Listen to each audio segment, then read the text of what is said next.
Ayan ha, pinakain na kita. Inuna na kita.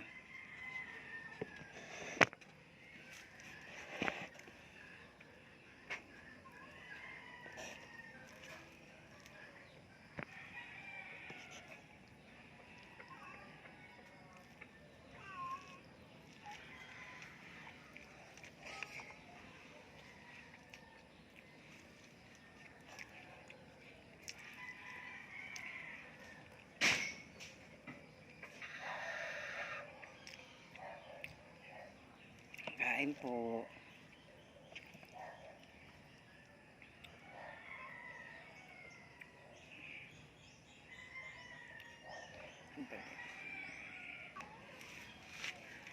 Kumain ka na.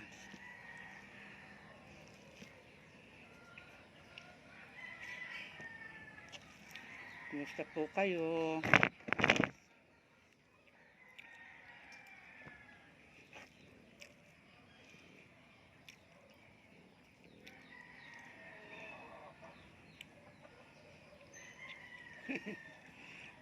Yung mahal kong aso.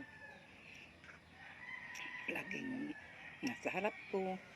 Laging nandito sa ilalim ko. Ewan ko itong asong ko. Kaya napamahal siya sa akin kasi lagi siyang nasa tabi ko. Ganun pala. Kahit gaano siya kasalbahe. Kahit kinakagat-kagat niya na yung mga apo ko. Talagang hindi ako tuloy. Nagagalit ako. Pero maya-maya hindi na ako galit. Pero hindi naman yung pag kinagat ka, sugat ka agad na nasasaktan din sila. Pero hindi nababon. Talaga, tapos inaangilan sila yung galit na galit.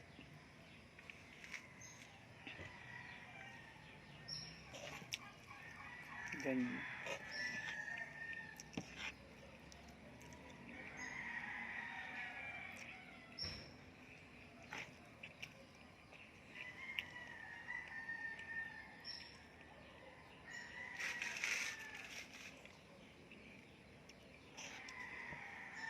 Tulog pa yung asawa ko. Hinahayaan ko lang. Kasi pag umuwi na naman yun ng Pasay, yung trabaho, siyempre nahawa naman ako, may edad na.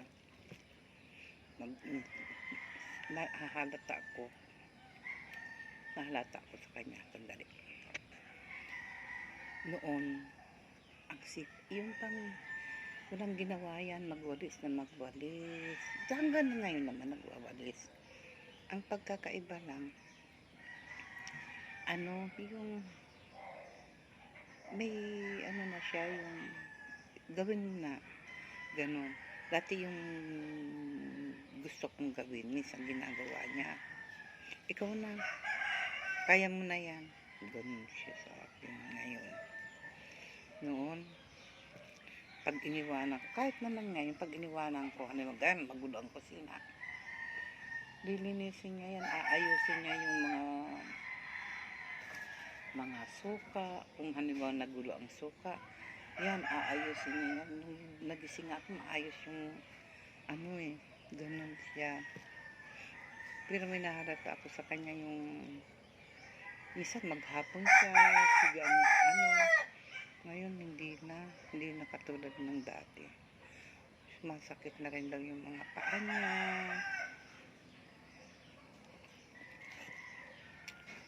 Namimitig.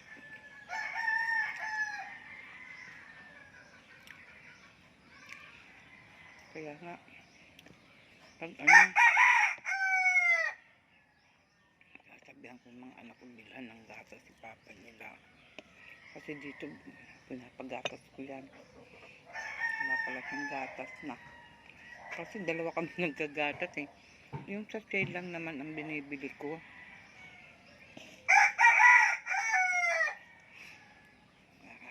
Kailan lang, mga bata pa kami.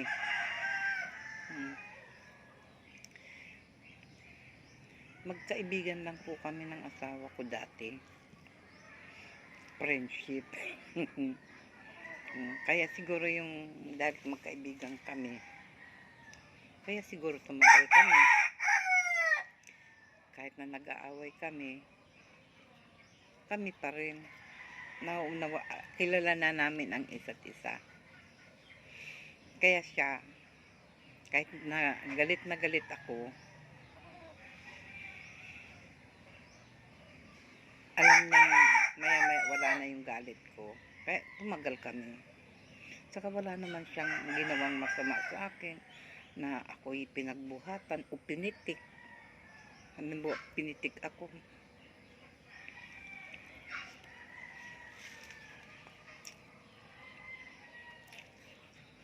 Hindi siya ganun na lalaki.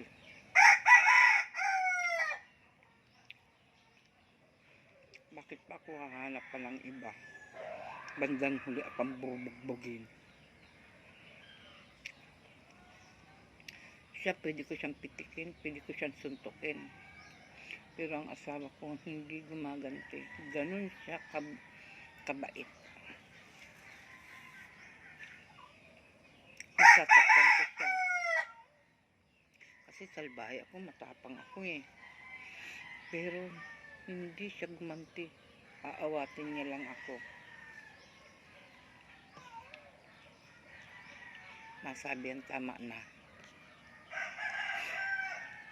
Hanggang sa minsan, noon, nung kabataan namin, inaanuhan ko siya ng kutsilyo.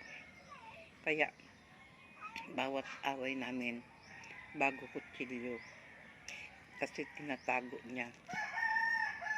Saka hindi siya pag halimbawang may kutsilyo akong matalas ang dulo, yung makludis, pinuputol niya yun. Kasi kung minsan sinasaksak ko siya, grabe ang sama ng ugali ko dati.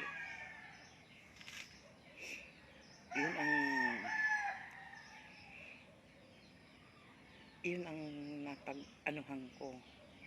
Siguro dahil yun ang sabi ng lola ko eh, yung nag-alaga sa akin, yung lumaban, yung ayaw niya akong umuwi ng luhaan. Kaya yung puso ko, yung ano ko, matatag. Sabi na kumisan, umuwi ako, bangas-bangas sa mukha ko, maliit pa ako.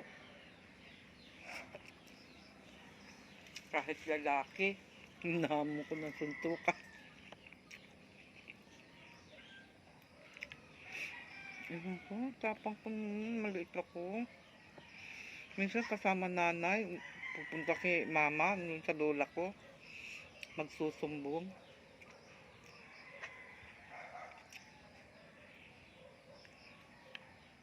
Pero yung lola ko, di ko naalalang nagagalit yung pag may nagsusumbong. Kasi tinatanong niya ako, hindi siya kakagad na namamalo. Nasasaktan lang ako ng lola ko pag yung halimbawa na pinauuwi ako, hindi ako umuwi, talagang papaulo, grabe sa mamalo. Ang kawayan na, yung tuyong kawayan, napuputol yan sa puwet ko. Ay, grabe. Pag hinampas ako ng walis tingting, latay talaga pag ako nagagalit yan. Pero yung sa mga nakikipag-away ako, tatanungin ako. Pag yung nakita naman niya, kasi ang number 1 na sinasabi sa akin ng nanay ko, ng lola ko, huwag kang uuwi ng luhaan. Kung ano matuto kang lumaban, pero huwag sa'yo mag-uumpis ang away. Ganun ang lola ko.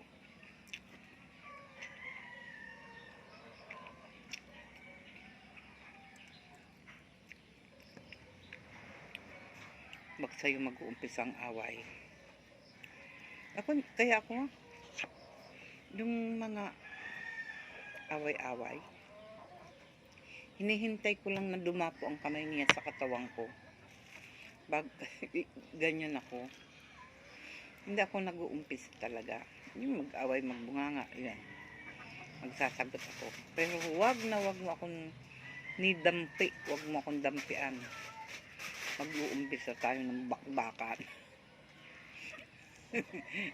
Nung araw. Pero ngayon mabait na ako. Hindi na ako katulad noon. Kunting galit ko lang. Ang asawa ko nasasaktan. Baliktad niya.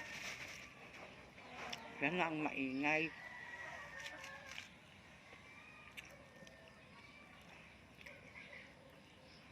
Ay, ang tawag ko sa kanya, dragon. Kasi lagi nagbubuga ng apoy. Ang ingay-ingay. Siya na laging galit. Ako naman, tahimik. Pero yung kumisan, yung parang sobra na. Pag ako nagalit na, tahimik na siya. Tapos ang istorya. Nayaan ko lang siya magalit. Baka syempre, nilip ko rin. Baka may galit siyang naiano sa akin. Gusto ko naman na mailabas niya. Kaya inahayaan ko lang.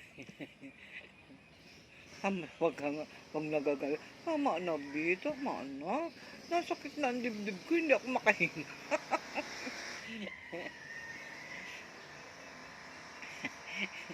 Ewan ko. Parang na lang kaming magkaibigan, magkapatid. Wala na kung ano pa man. Minsan, sabi ko nga sa kanya, salamat, B. Hindi mo ako pinababayaan. Bakit naman kita pababayaan? Kasi matanda na tayo, wala na akong wala na akong ambag sa lipunan. Sabi ko, wala akong negosyo. Kasi dati may negosyo ako, nagtitinda ako.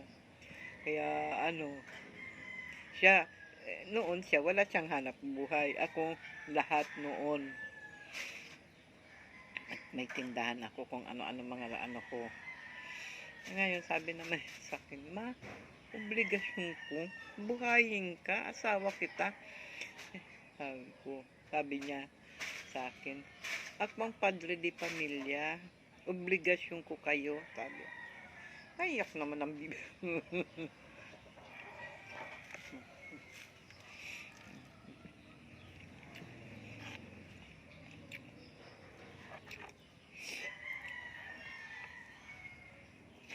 Kaya, kahit matanda na siya, hindi siya umaasa sa mga anak niya.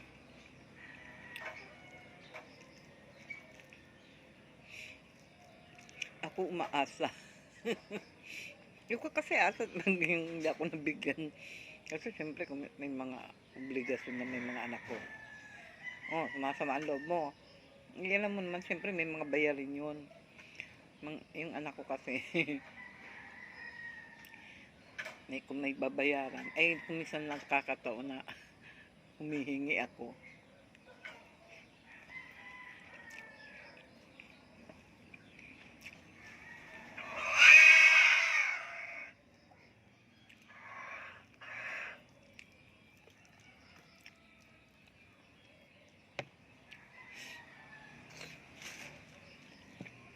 Ano, ayaw mo na? Bilib ako sa kanya. Marunong siya mag-ipon.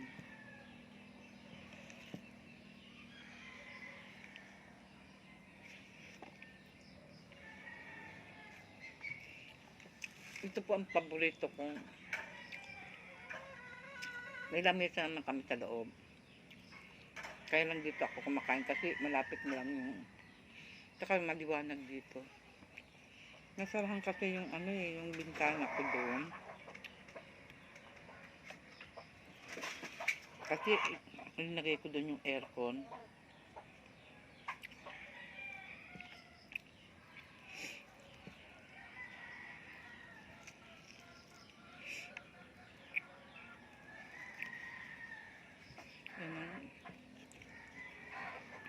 Minsan talaga pag wala kayong mag-asawa, wala kayong ibang pagpipigil, yung halimbawa yung ng galit na talagang galit na kayo sa isa't isa, magkakahiwalay talaga kayo. Kaya kailangan pag galit ng isa, tahimik ang isa.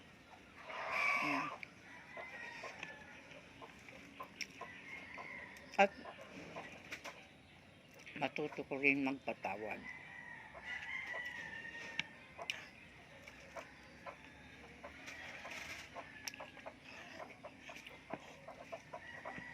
Kaya nga, kahit mahirap ang asawa ko, di bali nang mahirap.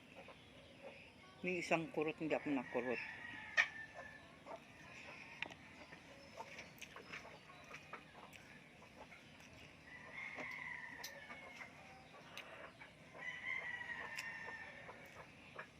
Bakit hiwalay yan? Paano kung ang pumalit doon ay bugbugin ka? Raylo, diba?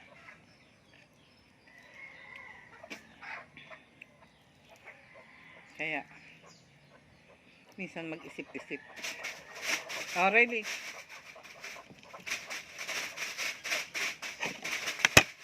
sige po. Bye-bye. Medyo mahaba-haba yung istorya natin. Thank you for watching.